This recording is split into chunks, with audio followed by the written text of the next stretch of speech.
നമ്മൾ നേരത്തെ ഒരു കപ്പൽ പുറത്ത് കണ്ടില്ലായിരുന്നു. അത് ദേ ഇങ്ങോട്ട് മൂവാരത്തേക്ക് വരുന്നുണ്ട്.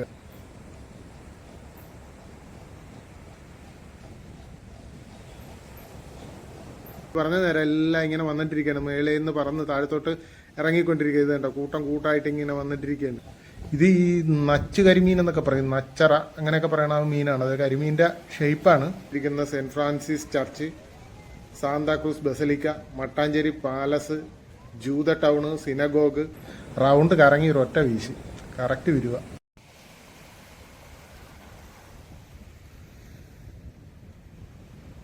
ഒരുപാട് റെസ്റ്റോറൻറ്റുകളൊക്കെ ഉണ്ട് കണ്ട എല്ലാം കൂടുതലും സീ ഫുഡ്സിൻ്റെ ഐറ്റംസ് ആണ് ഇവിടുത്തെ സ്പെഷ്യൽ. ഇന്ന് നമ്മളുള്ളത് ഫോർട്ട് കൊച്ചി ബീച്ചിലാണ്. ഞാനിവിടെ ഒരു ഉച്ചക്ക് ഒരു 12 മണിയൊക്കെ ആയപ്പോഴത്തേക്കാണ് വന്നത്. അതുകൊണ്ട് തന്നെ നല്ല വെയിലാണ്. എന്നാലും ഇവിടെ ഒരുപാട് സഞ്ചാരികളൊക്കെ വന്നിട്ടുണ്ട്. അവരുടെ വാഹനങ്ങളൊക്കെയാണ് ഈ കിടക്കുന്നത് കണ്ട. ഈ ഫോർട്ട് കൊച്ചി വന്നാലേ ബീച്ച് മാത്രമല്ല കാണാനുള്ളത്, ചരിത്രപരമായിട്ടൊക്കെ ഒരുപാട് പ്രാധാന്യമുള്ള ഒരു സ്ഥലമാണ് ഫോർട്ട് കൊച്ചി. വിദേശ അധിനിവേശത്തിൻ്റെ തിരിശേഷിപ്പുകളായിട്ട് ഒരുപാട് ചരിത്ര സ്മാരകങ്ങളൊക്കെ ഇവിടെയുണ്ട്. ഈ വാസ്കോഡ ഗാമയെ അടക്കം ചെയ്തിരിക്കുന്ന Saint Francis church, Santa Cruz basilica, Mattancherry palace, ജൂത ടൗണ്, സിനഗോഗ്, ഇവയെല്ലാം ഈ ഒരു ലൊക്കാലിറ്റി തന്നെയാണ് സ്ഥിതി ചെയ്യുന്നത്.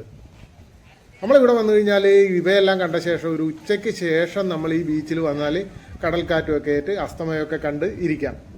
അതുപോലെ തന്നെ ചീനവലയും പിന്നെ അതുപോലെ തന്നെ വീശുവല കൊണ്ടൊക്കെയുള്ള മീൻപിടുത്തമൊക്കെ നമുക്കിവിടെ കാണാനായിട്ട് പറ്റും.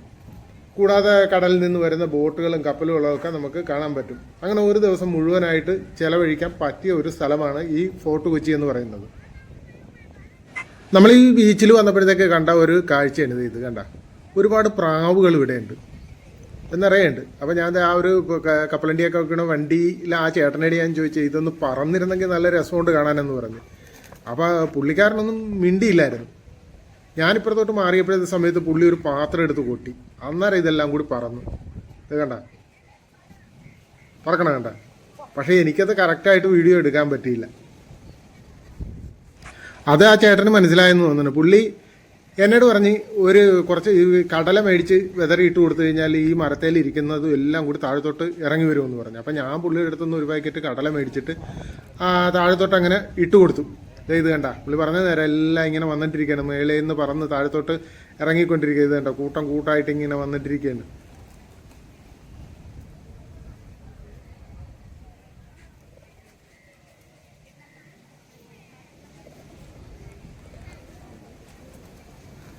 ഞാൻ മാത്രമല്ല, വേറെ ആൾക്കാരും ഒക്കെ ഇവിടെ ഇതിന് ഈ കടല ഇട്ട് കൊടുക്കുന്നുണ്ട്. അപ്പം ആ ഇടണ ഭാഗത്തേക്ക് എല്ലാം കൂടി അങ്ങ് പോകും.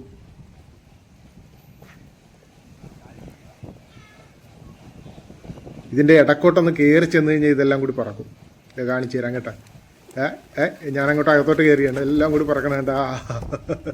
എല്ലാം ഈ കാഴ്ചയൊക്കെ നല്ല രസമാണ്. പക്ഷെ വേറൊരു കുഴപ്പമുണ്ട്, നമ്മൾ കൊണ്ടുപോയിക്കണ വണ്ടിയിലൊക്കെ ഒന്ന് ഇത് കാഷ്ടിച്ച് വൃത്തികേടാക്കും. നേരത്തെ എനിക്ക് അനുഭവം ഉണ്ട്, അതുകൊണ്ടാണ് പറയണത്.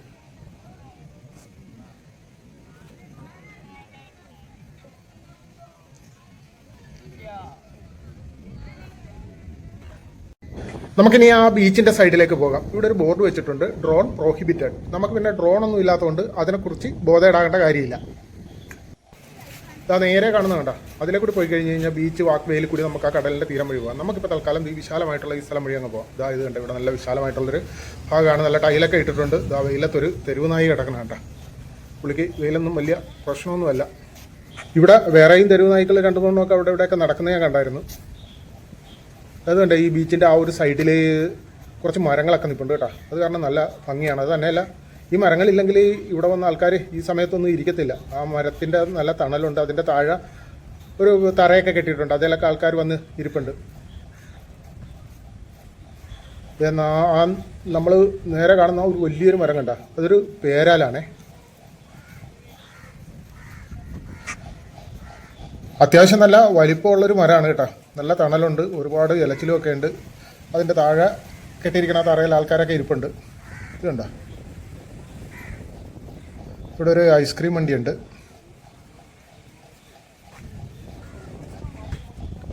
അതുപോലെ തന്നെ ഈ സൈഡിൽ മിനറൽ വാട്ടറും പിന്നെ ഈ പൈനാപ്പിൾ, മാങ്ങ ഇതെല്ലാം കട്ട് ചെയ്തിട്ട് മുളക് പൊടി ഉപ്പുമൊക്കെ ഇട്ട് ഒരു ഡിസ്പോസിബിൾ ഗ്ലാസ്സിലായിട്ട് കൊടുക്കുന്ന ഒരു സംഭവം കണ്ടോ. 30 രൂപയാണ് അതിൻ്റെ റേറ്റ്.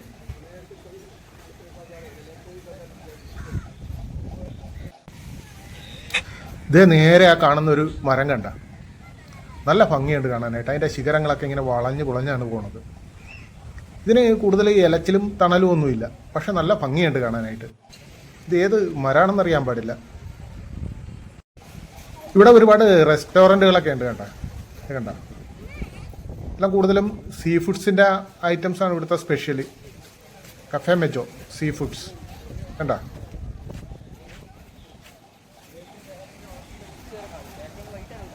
അതുപോലെ തന്നെ ഇവിടെ വേറെ ഐസ്ക്രീം ഷോപ്പൊക്കെ ഉണ്ട് കേട്ടോ. അതുപോലെ തന്നെ ഈ കോണ് ഔപ്പിലിട്ടത് അതെല്ലാം ചോളമൊക്കെ വേവിച്ച് കൊടുക്കുന്ന ഒരു സംഭവം. പിന്നെ വേറെ ഐസ്ക്രീം. ഇത് നമ്മൾ ആ ബീച്ച് വാക്കുവേ ഇവിടെ വന്നാണ് ചേരുന്നത്. ഇതേ കടലിലേക്ക് ഇറക്കി കെട്ടിയിരിക്കുന്ന ആ കടൽ ഭിത്തി ഇല്ല, അതുവഴി നമുക്ക് കുറച്ച് മുന്നോട്ട് പോകാൻ പറ്റും. അവിടെയൊക്കെ ഫാമിലിയൊക്കെ വന്ന് നിൽപ്പുണ്ട്. ഇനി നമുക്ക് ആ കാണുന്ന നടവഴിയിൽ കൂടി മുന്നോട്ട് പോകണം. ആ നേരെ മുമ്പിൽ കാണുന്ന കണ്ട ഒരു ഈ കടൽ ഭിത്തി പുറത്തോട്ട് കെട്ടിയിരിക്കുന്നുണ്ട്, ആ ഭാഗത്തേക്ക് നമുക്ക് പോകാം. നമ്മളങ്ങനെ ആ രണ്ടാമത്തെ ആ കടൽ ഭിത്തിയുടെ ആ ഭാഗത്ത് വന്ന് ഇത് ആൾക്കാർക്ക് കയറുന്നതിന് വേണ്ടി നല്ല ടൈലൊക്കെ ഇട്ടിട്ടുണ്ട് കേട്ടോ. നേരത്തെ ഇവിടെ വരുമ്പോഴത്തേക്ക് ചൂണ്ടക്കാരൊക്കെ ഉണ്ടായിട്ടുണ്ട്, പക്ഷേ ഇന്നാരും കാണുന്നില്ല. ഇതിൻ്റെ ആ മുൻവശമൊക്കെ തിരയടിച്ചിട്ടാണെന്ന് തോന്നുന്നുണ്ട്, പൊളിഞ്ഞു കിടക്കുകയാണ്. അങ്ങോട്ട് പോകുന്നത് റിസ്ക്കാണ്.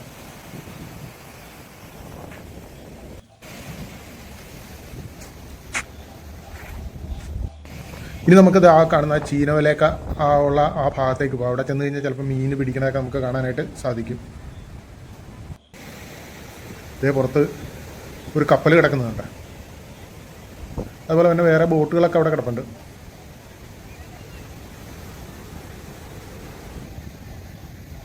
ഇത് നമ്മൾ ആദ്യം കയറിയ ആ ഭാഗമാണ് കേട്ടോ ഈ കാണുന്നത്. ഇവിടെ നോക്കുമ്പോഴത്തേക്ക് കാണുന്നത് നമ്മൾ ആദ്യം കയറിയ ആ മുനമ്പ് പോലെ ഇല്ല, ആ ഭാഗമാണ് ഈ കാണുന്നത്.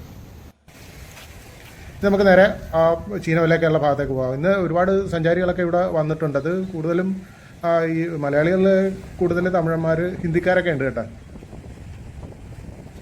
ഇവിടെ ഒരു ഷോപ്പുണ്ട്, ഒരു കൊടയൊക്കെ വെച്ചൊരു തൽക്കാല സെറ്റപ്പാണ്. ഇതാണ് മറ്റേ ഈ ഫാൻസി കൂളിംഗ് ഗ്ലാസിൻ്റെ ഒരു ഷോപ്പാണ്. കുറേ വെറൈറ്റി സാധനങ്ങളൊക്കെ ഇരിപ്പുണ്ട്. വേറൊരു ഷോപ്പ്, അതായത് വെച്ചാൽ ചെറിയ കുട്ടികൾക്കുള്ള കളിപ്പാട്ടങ്ങളാണ്, ടോയ്സ്, പിന്നെ ഹാൻഡിക്രാഫ്റ്റ്സ്, അങ്ങനെയുള്ള സാധനങ്ങളൊക്കെയാണ്.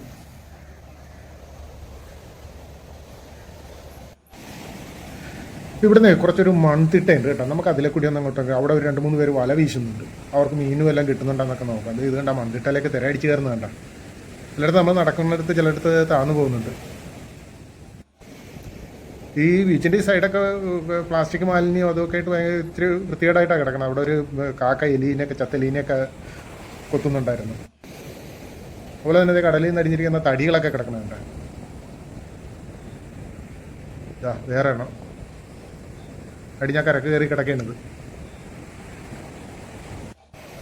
അതെ, ഇത് കാണാൻ നല്ല ഭംഗിയുണ്ട് കേട്ടോ. അതെ, ഒരു തടി വന്ന ഒരു പ്രത്യേക ഷെയ്പ്പിലാണ് കേട്ടോ ഇരിക്കുന്നത്. അതിലേക്ക് ആ തിര വന്നടിച്ച് ഇറങ്ങി പോണതൊക്കെ കാണാനായിട്ട് നല്ല രസമുണ്ട്. ആഹാ, അവിടെ ഒരു ചേട്ടനെ വീശാനായിട്ട് താഴത്തോട്ട് ഇറങ്ങുന്നുണ്ട്. നോക്കാം നമുക്ക്. ആഹാ, റൗണ്ട് കറങ്ങി ഒരൊറ്റ വീശി കറക്റ്റ് വരുക. ചേട്ടൻ വലയൊക്കെ വലിച്ച് വരുമ്പോഴത്തേക്ക് നമുക്കത് ഈ കമ്പോലയുടെ കാഴ്ചയൊക്കെ മഴ ഉണ്ടായിരുന്നു. ഒരു 3-4-5 കമ്പോല ഉണ്ട്. അതിൽ ഒരെണ്ണം മാത്രമേ ഉള്ളൂ ആക്റ്റീവായിട്ട് ഉള്ളത്. അതിൻ്റെ വലിച്ച് പൊക്കുന്നത് വേണം. ബാക്കിയെല്ലാം പൊക്കി ഉയർത്തി കെട്ടി വെച്ചിരിക്കുകയാണ്. അത് മാത്രമേ ഉള്ളൂ, അവിടെ ഒരെണ്ണം മാത്രമേ പൊക്കുന്നുള്ളൂ. നേരത്തെ ചേട്ടൻ്റെ വീശിയ വലയൊക്കെ ആയിട്ട് വന്നിട്ടുണ്ട്. അതിൻ്റെ അകത്ത് മീൻ വല്ലതും ഉണ്ടെന്ന് നോക്കാം.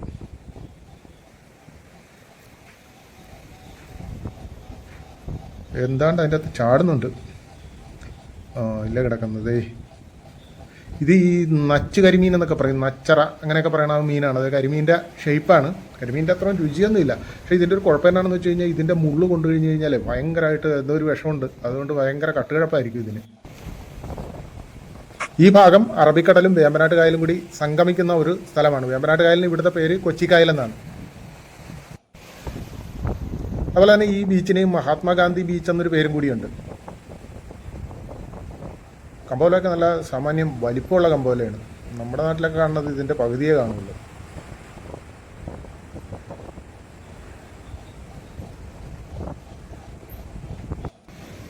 ഇതിന് നേരെ അക്കരെ കാണുന്നത് വൈപ്പിൻകരയാണ്. വൈപ്പിൻകരയിലെ പുതുവൈപ്പ് എന്ന് പറയുന്ന ആ സ്ഥലമാണത്. ആ കടലിൽ നിന്ന് കായലിലേക്ക് 2 ബോട്ട് വരുന്ന, ഒരു ബോട്ടും അതിൻ്റെ ഒരു കാരിയർ വള്ളവും കൂടിയാണ് വരുന്നത്. ഇവരിവിടെ വല വീശണുണ്ടെങ്കിൽ മീനുകളൊക്കെ അപൂർവമായിട്ടാണ് കിട്ടുന്നത് കേട്ടോ. വേറെ ബോട്ടും വള്ളമൊക്കെ പുറകെ വരുന്നുണ്ടേ. നമ്മൾ നേരത്തെ ഒരു കപ്പൽ പുറത്ത് കണ്ടില്ലായിരുന്നു, അത് ഇങ്ങോട്ട് മൂവാരത്തേക്ക് വരുന്നുണ്ട് കേട്ടോ. ഇതാ വരുന്നത് കണ്ടേ.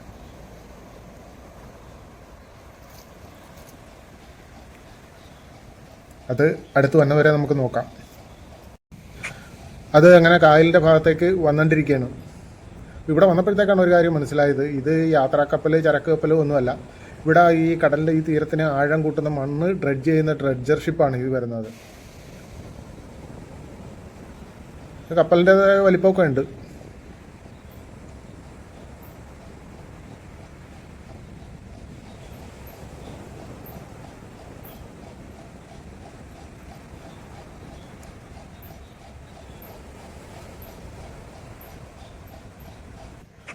ഫോർട്ട് കൊച്ചി ബീച്ചിൻ്റെ കാഴ്ചകൾ ഇവിടെ അവസാനിപ്പിക്കുകയാണ്. ഈ വീഡിയോ ഇഷ്ടപ്പെട്ടാൽ നിങ്ങൾ ലൈക്ക് ചെയ്യണം. അതുപോലെ തന്നെ നിങ്ങളുടെ അഭിപ്രായം എന്തു തന്നെയായാലും അതൊരു കമൻ്റായിട്ട് രേഖപ്പെടുത്തണം. കൂടാതെ എൻ്റെ ഈ ചാനലിനെ ഒന്ന് സപ്പോർട്ട് ചെയ്യുന്നതിന് വേണ്ടിയിട്ട് ഒന്ന് സബ്സ്ക്രൈബ് ചെയ്ത് സഹായിക്കണം. സബ്സ്ക്രൈബ് ചെയ്യുമ്പോൾ ആ വലതുവശത്തുള്ള ബെല്ലൈക്കൺ ഒന്ന് അമർത്തിയാൽ ഞാൻ അപ്ലോഡ് ചെയ്യുന്ന വീഡിയോകൾ അതേസമയം തന്നെ നിങ്ങളുടെ ഡിവൈസിൽ നിങ്ങൾക്ക് നോട്ടിഫിക്കേഷനായിട്ട് ലഭിക്കുകയും ചെയ്യും.